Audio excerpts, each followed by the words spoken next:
ब्रह्म सूत्र के तृतीय अध्याय के तृतीय पाद के 16वें अधिकरण की हम लोग चर्चा कर रहे हैं। साम्पराय अधिकरण नामक इस अधिकरण के संक्षिप्त स्वरूप को बताने वाले अधिकरण सार के दोनों श्लोकों का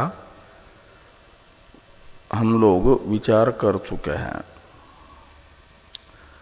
इस अधिकरण के विस्तृत स्वरूप को बताने वाले भाष्य का भी प्रथम सूत्र के विचार हो गया है, द्वितीय सूत्र का विचार होना है। इस अधिकरण में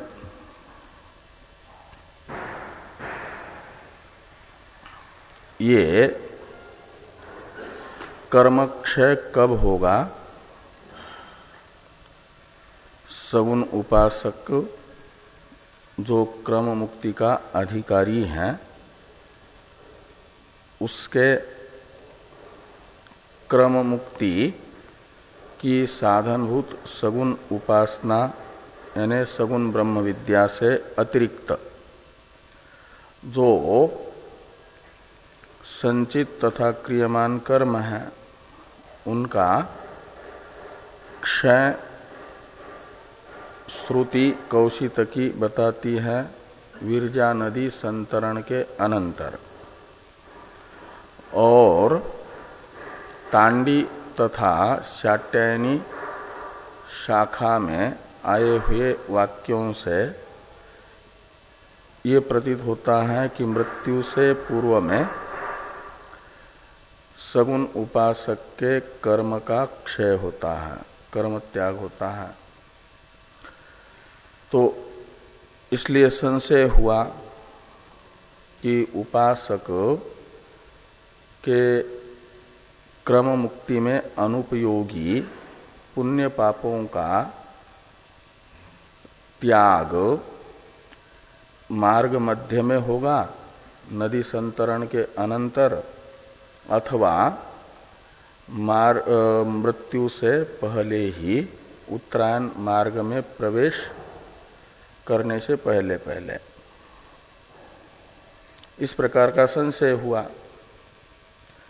तो पूर्व पक्ष है कौशितकी श्रुति में जब स्पष्ट ही कहा है कि उपासक विरजा नदी को प्राप्त करता है और उसे वह मन से ही पार कर लेता है, और फिर सुकृत दुष्कृत का हान होता है। ताम मनसैव उत्तीर्य तत् सुकृत दुष्कृते विधुनुते, यह कौशितकी श्रुति यही बता रही है। तो इसलिए होना चाहिए नदी संतरण के अनंतर ही, जैसा कौशितकी श्रुति में क्रम श्रुत है उसी क्रम से विद्वान के कर्म का हान, ये पूर्व पक्ष प्राप्त हुआ। तब प्रथम सूत्र से भगवान वेद व्यास जी ने इस अधिकरण के सिद्धांत को बताते हुए कहा कि साम्पराये यानी मृत्यु से पूर्व में कर्महान उपासक का होता है। क्यों? तो कहा कर्तव्याभावात, यानी उपासक शरीर से निकलने के बाद और ब्रह्मलोक में पहुंचने से पहले तक इन पुण्य पापों से प्राप्तव्य कोई फल न होने से, इन पुण्य पाप रूपी कर्मों को जब छोड़ना ही है और इनसे कोई भी बीच में लाभ होना नहीं है, तो नदी संतरण तक धोकर के क्यों ले जाएगा? कोई फल होता तो, उपयोग होता तो ले भी जाता। तो कोई फल इन कर्मों से प्राप्तव्य न होने के कारण औचित्य इसी में है कि मृत्यु से पहले ही ब्रह्म विद्या का फल प्राप्त करने के लिए यात्रा प्रारंभ करने से पहले ही, जिसका न तो यात्रा में उपयोग है न तो वहां जाने के बाद उपयोग है, ऐसे पुण्य पापों को यहीं छोड़ देगा। यही युक्ति बताती है। और इस युक्ति का समर्थन करने वाली तांडी श्रुति तथा शाट्यायनी श्रुति भी है। इसलिए भगवान वेदव्यास जी ने कहा कि तथा ही अन्य अन्य यानी तांडी शाखिनः शाट्यायनी शाखिनश्च, तांडी शाखा वाले और शाट्यायनी शाखा वाले मृत्यु से पहले ही विद्या जब फलाभिमुखा होती है उस समय बताते हैं कर्म का हान, अश्वरोम दृष्टांत से। तो इस प्रकार यह युक्ति तथा श्रुति से मृत्यु से पूर्व में ही कर्म का हान सिद्ध हो रहा है। ये सिद्धांत प्रथम सूत्र से बताया गया। इस सूत्र का जो व्याख्यान रूप भाष्य है इसकी चर्चा भी हम लोग कल कर चुके हैं। अब द्वितीय सूत्र है, इस द्वितीय सूत्र का विचार आज होना है। तो छंदतः इस सूत्र की अवतरण टीका को पहले देखिए, फिर सूत्र का उच्चारण तथा अर्थानुसंधान हम लोग करें। किंच, एक तो श्रुति तथा उपपत्ति से ये बताया ही गया कि मृत्यु से पहले उपासक के कर्म का हान मानना उचित है। और भी बताया जा रहा है, ऐसा मानते हैं तब ये जो ब्रह्म विद्या, सगुण ब्रह्म विद्या और कर्महान, इनका साध्य साधन भाव है। यह उत्पन्न होता है मृत्यु के पहले कर्महान मानने पर।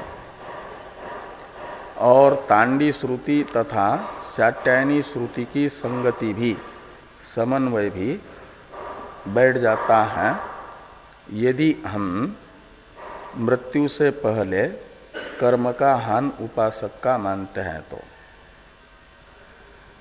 इस अर्थक यह सूत्र है। इसका अवतरण इसी प्रकार से टीकाकार लिख रहे हैं। किंच मृतस्य छंदतो यथा कामम विद्यानुष्ठान अनुपपत्ते उभयोर विद्या कर्म क्षयो श्रुतो हेतु फल भावो विरुध्यते। किंच सति पुष्कल हेतु न कार्य विलंब इति न्यायोपेत तांड्यादि श्रुति विरोधः तव स्यात् अस्मत् पक्षे तु अविरोध इत्याह छंदत इति। तो ये कहते हैं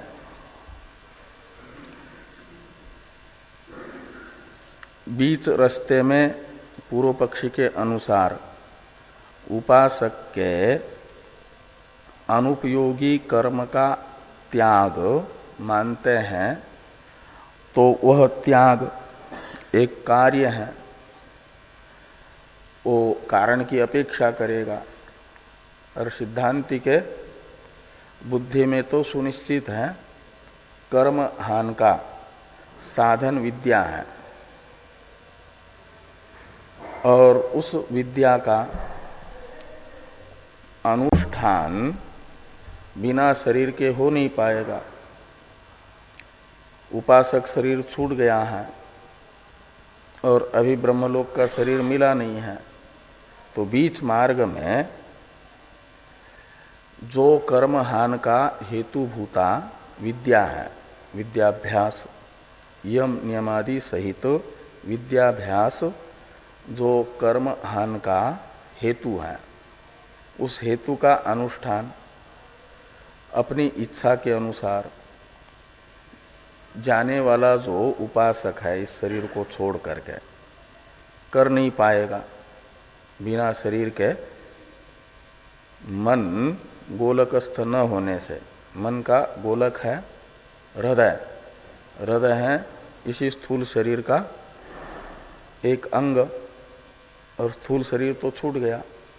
और जब तक मन तो साथ में है, मन षष्ठानि इंद्रियानि प्रकृति स्थानी कर्षति शरीरम यदो आपनोति यच्चापित्क्रामतीश्वर गृहीत्वेतानि संयाति के अनुसार इंद्रिया और मन तो साथ में है, लेकिन साश्रय नहीं है, वे गोलकस्थ नहीं है। तो जो गोलकस्थ इंद्रिय नहीं है वह कोई व्यापार नहीं करती, बाह्य इंद्रिय भी और आंतर इंद्रिय मन भी। उसे कुछ भी व्यापार करना होगा तो आवश्यकता होती है आश्रय की। उस समय वो निराश्रित है। जो आश्रय है भूत सूक्ष्म वह बीज रूप है, उसे अभिव्यक्त आश्रय चाहिए, और वह अभिव्यक्त आश्रय उस समय न होने के कारण मन यम नियमादि सहित विद्या का अनुष्ठान अपनी इच्छानुसार नहीं कर पाएगा। और यदि अनुष्ठान नहीं हो पाएगा, साधन नहीं होगा, तो कर्महान कैसे होगा? तो कर्महान यदि पूर्वानुष्ठित विद्या से ही होता है तब तो फिर पहले ही मानना चाहिए उपासक शरीर में रहते समय ही। कर्महान भी एक व्यापार है, उस व्यापार को करने के लिए भी उसे गोलकस्थ होना जरूरी है मन को। इसलिए मानना होगा कि ये बीच में कोई साधन अनुष्ठान नहीं कर पाएगा तो ये विद्या और कर्महान इन दोनों का जो साध्य साधन भाव बताया है वह साध्य साधन भाव अनुपपन्न होगा, सिद्ध नहीं हो पाएगा, उसका विरोध होगा। ये यहां पर कह रहे हैं पहले किंच से, किंच मृतस्य यथा कामम विद्यानुष्ठान अनुपपत्ते, जो इस शरीर को छोड़ करके जा रहा है ब्रह्मलोक, तो बीच में वह अपने इच्छानुसार स्वतंत्रता से कर्म हान का साधनभूत जो विद्या है उसका अनुष्ठान नहीं कर पाएगा। तो अनुष्ठान नहीं कर पाएगा तो उभयोर विद्या कर्म क्षयो श्रुतो हेतु फल भावो, तो ये जो उपासना और कर्म क्षय इन दोनों का जो श्रुति ने बताया हुआ साध्य साधन भाव है, विद्या साधन है, कर्म क्षय साध्य है, ये श्रुति के द्वारा प्रतिपादित विद्या और कर्म क्षय का जो हेतु फल भाव यानी साध्य साधन भाव है वह विरुद्धेत, उसका विरोध होगा। और किंच सती पुष्कल हेतु न कार्य विलंब, यदि कार्य के संपादन के लिए अपेक्षित जो साधन है हाँ वो पर्याप्त हो तो कार्य में विलंब नहीं होगा, यदि कोई प्रतिबंध न हो तो। और उपासक की उपासना परिपूर्ण हो गई है उपासक शरीर में रहते हुए, इसीलिए तो उत्तरायण मार्ग द्वारा उसे ब्रह्मलोक प्राप्त हो रहा है। और यदि उपासना का परिपाक न होता तो उसे क्रम मुक्ति दिलाने के लिए उत्तरायण मार्ग ही न मिलता, फिर वापस किसी न किसी लोकांतर में जाता, वापस आता। लेकिन ऐसा नहीं हो रहा है, उसे क्रम मुक्ति दिलाने वाला उत्तरायण मार्ग मिल रहा है। इसका अर्थ है कि क्रम मुक्ति में अनुपयोगी पुण्य पाप के क्षय का जो साधन है परिपूर्ण उपासना, वह उपासना हो चुकी है और कोई प्रतिबंध भी नहीं है, तो कर्म क्षय रूपी जो कार्य है उस कार्य में विलंब का कोई निमित्त नहीं है। साधन पूरा पूरा उपस्थित हो, उसमें किसी भी सामग्री कारणभूत अंश में कमी न हो, किसी की अनुपस्थिति नहीं है। जितना कार्य के संपादन में अपेक्षित साधन है वो पूरा पूरा हो चुका हो, तो फिर कार्य में विलंब की कोई युक्ति नहीं है। कार्य संपन्न होना ही चाहिए, एक न्याय बताता। और इस न्याय से, एक मिनट, इस न्याय से सहकृत समर्थित जो श्रुति है, तांडी श्रुति और शाट्यायनी श्रुति, ये न्यायुक्त है, न्यायोपेत है। ये श्रुतियां भी, इन श्रुतियों की संगति भी दोनों श्रुतियों की नहीं लग पाएगी यदि उपासना का उपासक के परिपाक हुआ माना जाएगा, तब भी विलंब होगा। तो मृत्यु से पूर्व में ही कर्म त्याग बताने वाला न्याय और ये दोनों श्रुति, इनकी संगति अनुपपन्न होगी, वो संगति नहीं लग पाएगी, उसका विरोध होगा। ये सूत्रस्थ उभय विरोध, इसमें ये जो छंदतः उभया विरोधात, इसमें उभय शब्द से ग्राह्य है। ये दो चीजें, एक तो आपके वो विद्या तथा कर्म क्षय का साध्य साधन भाव, उसका अविरोध, और दूसरा तांडी न्यायोपेत जो तांडी श्रुति और शाट्यायनी श्रुति है, उन दोनों की संगति, समन्वय, उसका अविरोध। और बीच मार्ग में त्याग मानते हैं तो इन दोनों का विरोध होता है। और मृत्यु से पहले यदि कर्म का हान मानते हैं तो ये दोनों भी, साध्य साधन भाव का भी अविरोध और श्रुति संगति का भी अविरोध लगता है, हो जाता है, विरोधाभाव। ये यहाँ पर बता रहे हैं, इस अभिप्राय से लिखते हैं कि किंच सती पुष्कल हेतु न। क्या आप पूछ रहे थे? आपको कुछ पूछना था क्या? हाँ हाँ हाँ, तो यही तो बताया हमने, नहीं कर पाएगा उस समय, जो है साधन अनुष्ठान नहीं कर पाएगा, कर्म त्याग में नहीं कर पाएगा, ये सिद्धांत यही तो बताया। हाँ, रास्ते में नहीं कर पाएगा, इसलिए क्या करना पड़ेगा? मृत्यु से पहले ही शरीर में रहते रहते कर्महान मानना पड़ेगा। तो इसलिए लिखते हैं कि किंच सती पुष्कल हेतु न कार्य विलंब इति न्यायोपेत तांड्यादि श्रुति विरोधस्तव स्यात्, तव यानी पूर्व पक्षस्य मते। तो तांड्यादि में आदि शब्द से शाट्यायनी श्रुति को लेना। ये जो न्याय युक्त दोनों श्रुतियां हैं उनका विरोध भी पूर्व पक्ष के मत में प्राप्त होता है और अस्मत् पक्ष तो अविरोध है। इस अभिप्राय से द्वितीय सूत्र प्रारंभ हो रहा है। इसी अभिप्राय से द्वितीय सूत्र की रचना भगवान वेदव्यास जी ने की है। तो द्वितीय सूत्र का उच्चारण किया जाए।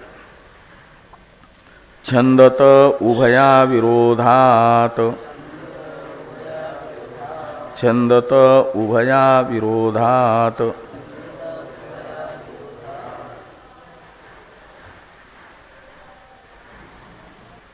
तो छंदतः यानी इच्छातः, छंद शब्द यहां पर इच्छा का परामर्शक है, बोधक है, इसलिए छंदतः का अर्थ है इच्छातः यानी स्वतंत्र रूप से। कर्म क्षय का साधनभूत जो यम नियमादि सहित विद्याभ्यास है उसका अनुष्ठान ये उपासक शरीर में रहते हुए तो संभव है, और उपासक शरीर छोड़ करके जा रहा है, ब्रह्मलोक में पहुंचा नहीं है, बीच में शरीर न होने से वो स्वतंत्र रूप से कर्म क्षय का त्याग करने के लिए यम नियमादि सहित विद्याभ्यास रूप साधन का अनुष्ठान अनुपपन्न है। बिना शरीर के अनुपपन्न होने से मृत्यु के बाद बीच रास्ते में कर्म क्षय मानेंगे तो जो श्रुति ने साध्य साधन भाव बताया है वह उपपन्न नहीं होगा। इस अभिप्राय से ये लिख रहे हैं। और साधक अवस्था में यदि करते हैं तो तत्सत्वे तत्सत्वम, यह अन्वय सहचार बनेगा। साधक अवस्था में यम नियमादि सहित पर्यंकस्थ ब्रह्म की अहंग्रह उपासना उपासक ने की है, वो कर लेता है, और जब उपासना का परिपाक हुआ तो उसका फल भी वहाँ पर सिद्ध होगा। उपासना का फल है जो भी क्रम मुक्ति में बाधक हैं उनकी निवृत्ति पूर्वक, उनका परिहार पूर्वक उपासक को क्रम मुक्ति, ये यम नियम पूर्वक विद्याभ्यास रूप साधन का फल है। और ये पूरा उपासक शरीर में यम नियम पूर्वक विद्याभ्यास हो सकता है, और उस शरीर में रहते रहते ही, जिस शरीर में साधन किया उसी शरीर में रहते रहते उसका जो विरोधी है क्रम मुक्ति में, उसका हान, और मात्र क्रम मुक्ति फलक जो साधन है वो साधन मात्र लेकर के वह जाएगा, बाकी सबको अनुपयोगी समझ करके छोड़ देगा। क्योंकि उपासक को मृत्यु के समय ईशावास्य उपनिषद बताती है कि पूरी चेतना रहती है, और वह अपने उपास्य से उस समय कहता है कि हिरण्मयेन पात्रेण सत्यस्यापिहितं मुखम तत्वं पूषण अपावृणु सत्य धर्माय दृष्टये। यहाँ से वो उपासक के मृत्यु के समय वो प्रार्थना मंत्र है कि हिरण्मय पात्र से, यानी आपकी उपाधिभूत आदित्य मंडल से आपका जो मुझे प्राप्त करना स्वरूप है वह आवृत्त है, उस हिरण्मय पात्र को आप समेट लो। हिरण्मयेन पात्रेण सत्यस्यापिहितं मुखम, मुखम यानी स्वरूपम। ये आदित्य मंडल जो चर्म चक्षु से प्रतीत होता है वो तो उपाधि है, और तस्थ पुरुष वो पर्यंकस्थ ब्रह्म है, हिरण्यगर्भ, उसे प्राप्त करना है। और वह आदित्य मंडल से चमकीली किरणों से आवृत है, उसे आप हटा दो। किस लिए? तो सत्य धर्माय दृष्ट है। जो मेरा सत्य धर्म है जीवन भर अनुष्ठित, और उसका फल प्राप्त करने के लिए सत्य धर्माय दृष्ट है। तो ये प्रार्थना मंत्र है। और आगे ये भी कहता है, वो कैसे ये करेंगे? तो यूह रश्मिन समूह, इन रश्मियों को जो है आप समेट लो। और यदि आप ये कहोगे कि मैं प्रार्थना कर रहा हूं आपको आदर देते हुए, तो जैसे एक याचक जो है भिखारी किसी के घर में जाकर के भीख मांगता है, ऐसा मैं आपसे भीख नहीं मांग रहा हूं कि हमें कुछ हमारी झोली में डाल दो। मैं तो अपने किए हुए का फल देने के लिए आपको कह रहा हूं, क्योंकि आप कर्म फल विधाता हो, मातरी स्वा हो। तो कर्मफल विधाता होने के कारण आपके कर्मफल विधातृत्व को आप उपपन्न करिए, प्राणी मात्र के कर्मों का फल देते हो। तो मैंने जो जीवन भर किया है यम नियमों का पालन और विद्याभ्यास, उसे देखो। ओम क्रतो स्मर, ओम क्रतुम स्मर, कृतम स्मर, हे क्रतो, ऐसा संबोधन है। मेरी अहंग्रह उपासना आत्मिका जो एक वृत्ति है, संकल्प, उसका विषयभूत होने के कारण हे क्रतु ऐसा संबोधन किया जा रहा है। मेरी अहंतया उपासना के आप आश्रय हो, और मैंने जो किया है जीवन भर उसका स्मरण करो, और उसके अनुसार मुझे फल दो। और ये भी मैं तो फल देना है तो क्या क्या करना है? तो वायु अनिलम, वायु अनिलम, अमृतम अनिलम, वायु वो आता है ना वो मंत्र, वायु अनिलम अथामृतम और भस्मांत इदम शरीरम। ये जो है मेरा अध्यात्म प्राण से उपलक्षित सूक्ष्म शरीर है, वह समष्टि सूक्ष्म शरीर को प्राप्त कर लें। अध्यात्म वाक को अधिदैव जो अग्नि भाव है वो प्राप्त हो, उसका अध्यात्म नेत्र को उसका अधिदैव आदित्य स्वरूप प्राप्त हो, और मेरे अध्यात्म प्राण को जो अधिदैव समष्टि सूत्रात्म भाव है वो प्राप्त हो, और मेरी वेष्टि बुद्धि को समष्टि बुद्धि जो हिरण्यगर्भ की उपाधि है वो भाव प्राप्त हो। और जिस आश्रय में रह करके मैंने आपका अहंग्रह चिंतन किया,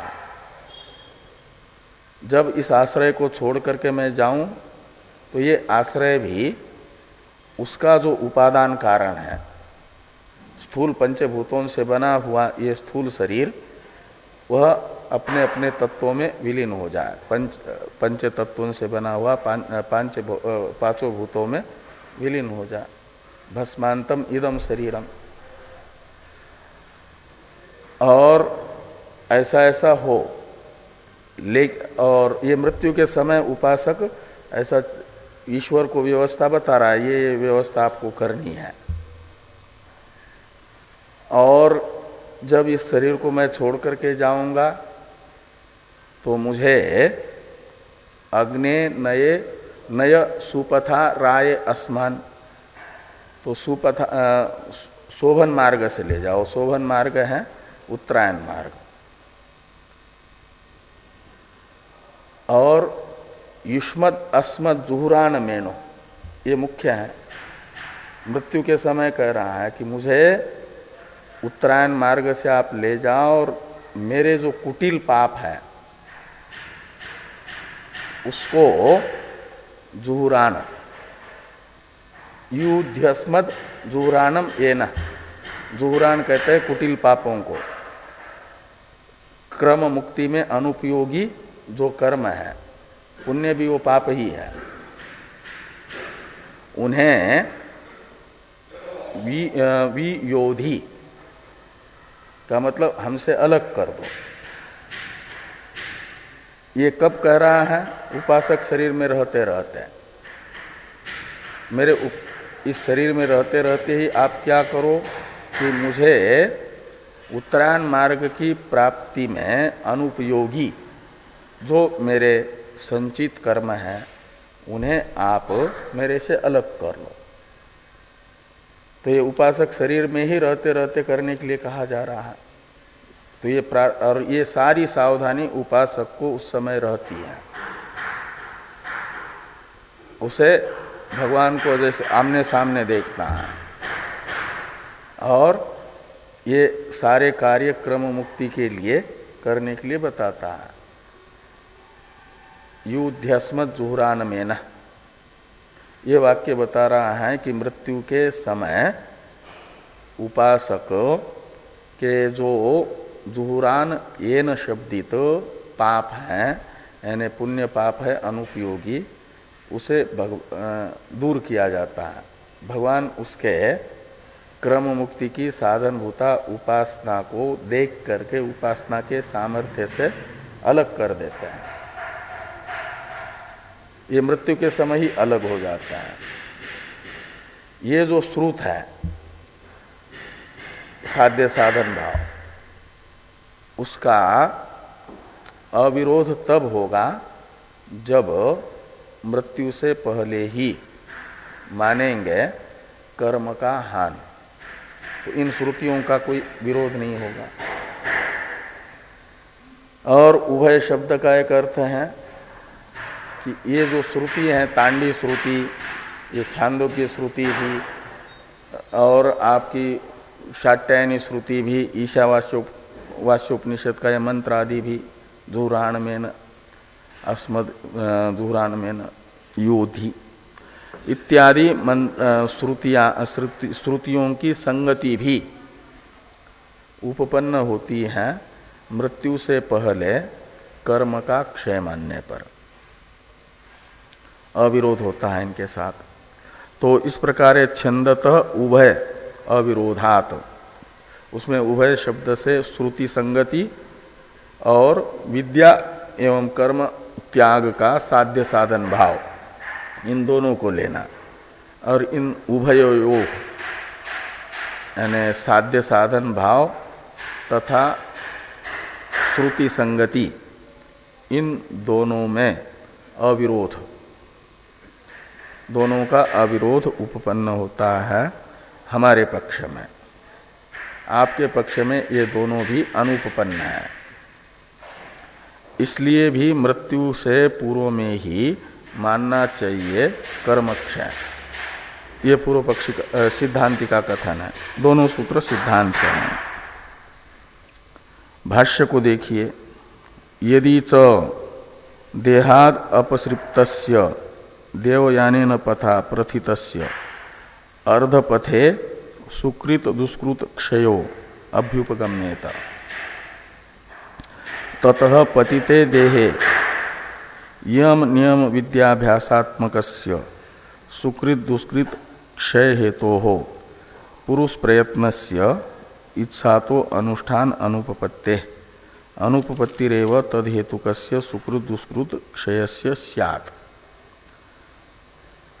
तो ये कहते हैं कि यदि पूर्व पक्ष के अनुसार हम शरीर उपासक शरीर से उपासक निकल गया और देवयान मार्ग से प्रस्थान ब्रह्मलोक की ओर शुरू कर दिया जिसने, और अर्धपथे यानी बीच मार्ग में नदी संतरण के अनंतर सुकृत दुष्कृत का क्षय स्वीकार करते हैं यदि, तो कहते हैं ततः पतिते देहे, तो उपासक शरीर तो छूट जाएगा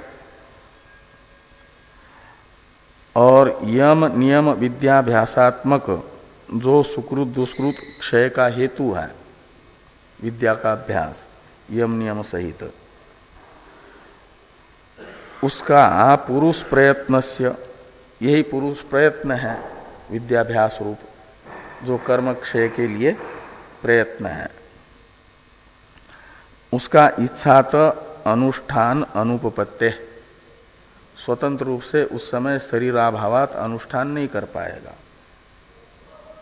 क्योंकि गीता में भगवान ने 18वें अध्याय में बताया जो भी कर्म होता है पंचेतानि महाबाहो कारणानि निबोध में, उसमें अधिष्ठानम तथा कर्ता कर्णंच पृथक विधम विविधाश्च पृथक चेष्टा दैवं चैवात्र पंचमम, इनसे ही सब कार्य होते हैं। तो अधिष्ठान शब्दित है शरीर, वो नहीं है, तो उस समय कर्म क्षय का हेतुभूत जो यम नियम विद्याभ्यास रूप पुरुष प्रयत्न है वह पुरुष प्रयत्न संभव नहीं हो पाएगा। तो तद हेतु कस्य यानी विद्या अभ्यास रूप पुरुष प्रयत्न है हेतु जिस कर्म क्षय का, वह कर्म क्षय भी संभव नहीं हो पाएगा। तो अनुपपत्तिरेव तद हेतु कस्य सुकृत दुष्कृत क्षयस्य स्यात्,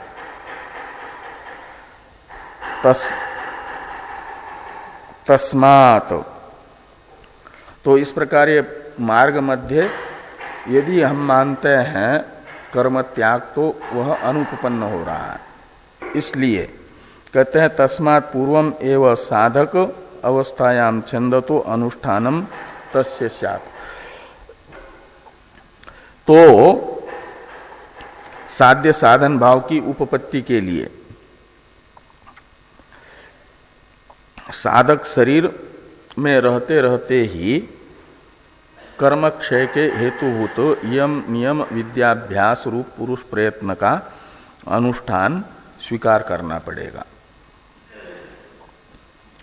और तत्पूर्वकंच सुकृत दुष्कृत हानम इति द्रष्टव्यम, तत्पूर्वक में तत्शब्द का अर्थ है वो विद्याभ्यास, तो विद्याभ्यास पूर्वक सुकृत दुष्कृत का त्याग भी वो साधक शरीर में रहते रहते ही होगा मृत्यु से पहले। एवं निमित्त नैमित्तिकयोः उपपत्ति, इस प्रकार ये जो उभय शब्द का अर्थ कर रहे उभय अविरोधात्म, उसमें उभय का अर्थ होता है दो, उसमें से एक है निमित्त नैमित्तिक की उपपत्ति का मतलब साध्य साधन भाव की उपपत्ति, और दूसरा है तांडी शाट्यायनी श्रुत्योश्च संगति, तांडी शाखा और शाट्यायनी शाखा की श्रुति का समन्वय, ये भी उपपन्न होता है, इसका भी अविरोध होता है। कब? यदि साधक शरीर में रहते रहते ही कर्म क्षय मानते हैं तो इन उभय का अविरोध, उभय अविरोधात। तो इस प्रकार ये 16वां जो अधिकरण है इसका विचार पूरा हो जाता है। अब 17वां अधिकरण है, इसमें आ रहा है कि कर्म हान तो सगुण ब्रह्म विद्या निर्गुण ब्रह्म विद्या इन दोनों का भी हो रहा है। मुक्ति में अनुपयोगी पूर्व में किए हुए जो अभुक्त फल कर्म है उनका हान विद्या सामर्थ्यात जो हो रहा है वह ये 16वें अधिकरण से पूर्ववर्ती 15वें अधिकरण में बताया गया सगुण ब्रह्म विद्या निर्गुण ब्रह्म विद्या दोनों का भी समान है। क्योंकि निर्गुण ब्रह्म विद्या जिनके पास है उन्हें तो प्रारब्ध का क्षय मात्र होते ही विधेय कैवल्य प्राप्त होना है, इसलिए उनका तो कहीं यही नहीं है। और आपका सगुण ब्रह्म उपासक वो जाते हैं लेकिन उनको सगुण ब्रह्म उपासना को छोड़ करके बाकी जो क्रम मुक्ति में अनुपयोगी अभुक्त कृत कर्म है वो अनुपयोगी होने से उनका त्याग सगुण ब्रह्म विद्या से भी होता है। ये बात बताई गई 15वें अधिकरण में। अब ये विचार करना है कि जैसे सगुण उपासक को मार्ग बताया है क्रम मुक्ति पाने के लिए उत्तरायण मार्ग, तो सगुण ब्रह्म विद्या में तो मार्ग श्रवण है, निर्गुण ब्रह्म विद्या में नहीं है। तो जैसे कहीं कहीं विद्या में हान श्रुत है वहां पर उपायन का उपसंहार कर लिया, ऐसे और वो सगुण ब्रह्म विद्यागत उपायन था तो सगुण ब्रह्म विद्यागत उपायन का केवल हान मात्र जहां पर सुना जा रहा है वहां पर जैसे उपसंहार हुआ, ऐसे सगुण ब्रह्म विद्या के प्रकरणों में उक्त जो उत्तरायण मार्ग है निर्गुण ब्रह्म विद्या के प्रकरण में श्रुत नहीं है। तो जैसे उपायन श्रुत नहीं था तांडी शाखा में तो उसका उपसंहार हुआ, ऐसे क्या सगुण ब्रह्म विद्या के प्रकरण में श्रुत उत्तरायण मार्ग का उपसंहार निर्गुण ब्रह्म विद्या में होगा या नहीं होगा, ये संशय होता है। उस संशय का निराकरण करने के लिए 17वां अधिकरण आ रहा है। तो सिद्ध पूर्व पक्षी कहेंगे होना चाहिए उपायन का जैसा उपसंहार हुआ ऐसा, सिद्धांती कहेंगे मार्ग का उपसंहार निर्गुण ब्रह्म विद्या में नहीं होगा। निर्गुण ब्रह्म का आत्म रूप से अनुभव करने वाले को कहीं देशांतर में जाकर के निर्विशेष ब्रह्म को प्राप्त नहीं करना है, इसलिए वहां मार्ग निष्फल है, मार्ग का उपसंहार। और सगुण उपासक को तो देशांतरस्थ जो ब्रह्म है उसे प्राप्त करना है, कार्य ब्रह्म को, इसलिए मार्ग सार्थक है, इसलिए वहां व्यवस्था है, नियम नहीं है कि दोनों में भी उपसंहार होगा।